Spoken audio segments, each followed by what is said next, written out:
Berjumpa kembali di channel Belajar Peka, mana channel yang membahas mengenai pajak, ekonomi, dan akuntansi, khususnya bagi teman-teman yang masih belajar di sekolah menengah. Nah, di video kali ini kita akan membahas mengenai permintaan. Pertama yaitu pengertian permintaan. Permintaan merupakan jumlah barang dan jasa yang ingin dibeli oleh konsumen pada tingkat harga tertentu. Permintaan sering disebut dengan demand. Ada banyak faktor yang mempengaruhi permintaan itu sendiri. Yang pertama, harga barang itu sendiri, harga barang lain yang terkait, entah itu bersifat substitusi atau barang pengganti, maupun sebagai barang pelengkap atau komplementer. Kemudian pendapatan seseorang, jumlah penduduk, selera konsumen, kemudian ekspektasi harga di masa yang akan datang, serta usaha-usaha produsen dalam menawarkan produknya. Nah, adapun hukum permintaan, di mana hukum permintaan ini hanya memandang atau menganalisis yaitu jumlah barang yang diminta yang dipengaruhi oleh faktor harga. Sedangkan faktor selain harga dianggap tetap. Sehingga hukum permintaan itu sendiri berbunyi ketika harga barang meningkat, jumlah barang yang diminta akan menurun. Begitu juga sebaliknya. Jika harga barang turun, maka jumlah barang yang diminta akan meningkat. Nah, apabila kita gambarkan seperti tabel berikut, misalkan pada saat harga barang itu 10.000, permintaannya 20 unit atau 20 kg. Sampai dengan harga 18, jumlah barang yang diminta atau permintaannya cenderung mengalami penurunan. Sampai titik terbawah di tabel ini adalah 12 kg. Nah, dari tabel ini kita bisa membuat kurva seperti ini. Nah, jadi kita buat di vertikal ini menunjukkan harga, di mana harganya terbawah adalah 10.000 sampai teratas 18.000. Nah, kemudian jumlah barang yang diminta yaitu dari 12 kg sampai dengan 20 kg.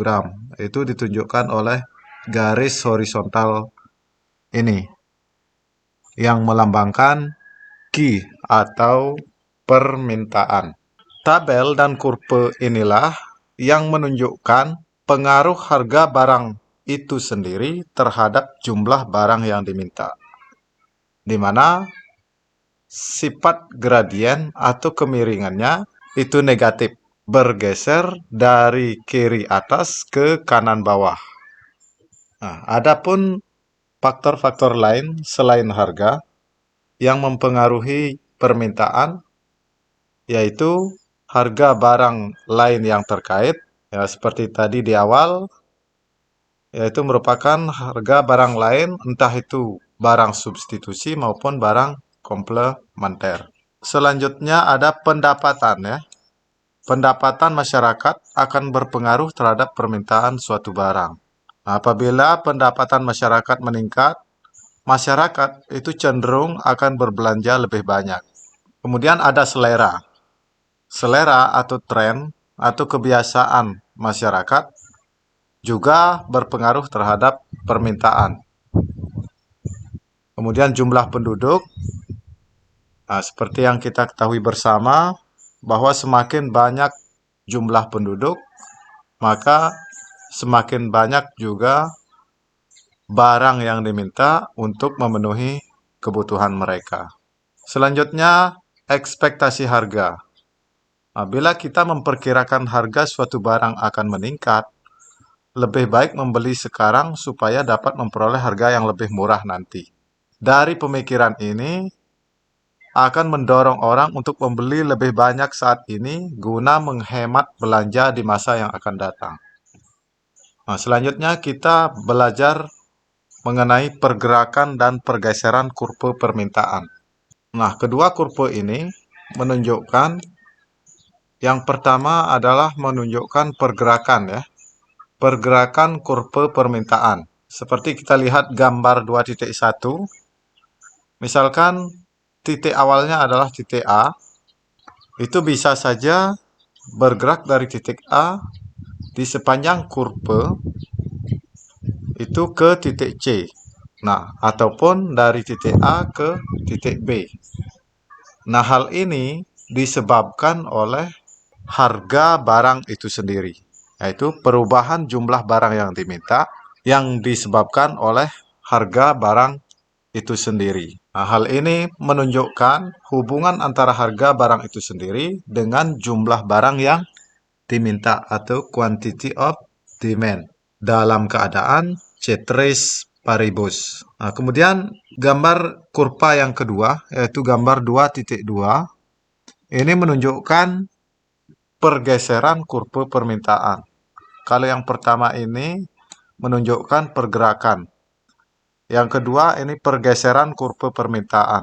Kita ingat kembali bahwa faktor-faktor yang mempengaruhi permintaan itu sendiri bukan hanya harga barang itu sendiri saja, melainkan ada banyak faktor lain selain harga barang itu sendiri juga dapat berpengaruh terhadap permintaan. Faktor lain selain harga itu dapat kita katakan faktor non-ceteris paribus, di mana faktor lain selain harga barang itu sendiri ikut berubah, maka akan menyebabkan terjadinya pergeseran kurva permintaan. Kita misalkan dari kurva D, garis D ini, itu bergeser naik ke D1.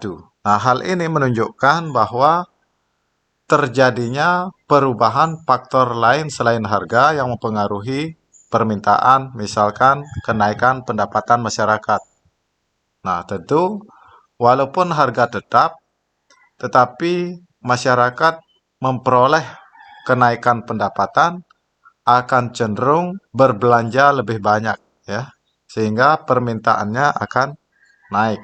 Nah, hal inilah yang menyebabkan terjadinya pergeseran kurva permintaan dari D ke D1 ataupun dari D ke D2. Itu terjadi penurunan pendapatan. Baik, kita lanjutkan ke fungsi permintaan. Dalam analisis ekonomi, maka variabel yang dianalisis adalah harga barang itu sendiri, berpengaruh terhadap permintaan suatu barang. Hal ini diasumsikan dalam keadaan ceteris paribus, yaitu faktor lain selain harga diasumsikan tetap atau tidak mengalami perubahan. Kita ambil contoh seperti berikut ini. Misalkan harga barang pertama 10.000, kemudian jumlah barang yang diminta 20.000. Harga kedua itu adanya kenaikan harga P2 itu sebesar 12.000, sehingga jumlah barang yang diminta ikut turun. Nah, berdasarkan data ini, data pada tabel ini, kita disuruh untuk menentukan fungsi permintaan. Nah, untuk menentukan fungsi permintaan, kita dapat menggunakan rumus berikut ini, yaitu P min P1 per P2 min P1 sama dengan Q min Q1 per Q2 min Q1. Baik, demikian kira-kira pembahasan kita kali ini mengenai konsep permintaan itu sendiri, kemudian faktor-faktor yang mempengaruhi. Untuk latihan soal, pembahasan soal mengenai fungsi permintaan, kita akan bahas di video selanjutnya. Terima kasih, semoga video ini dapat bermanfaat, dan sampai jumpa di video berikutnya.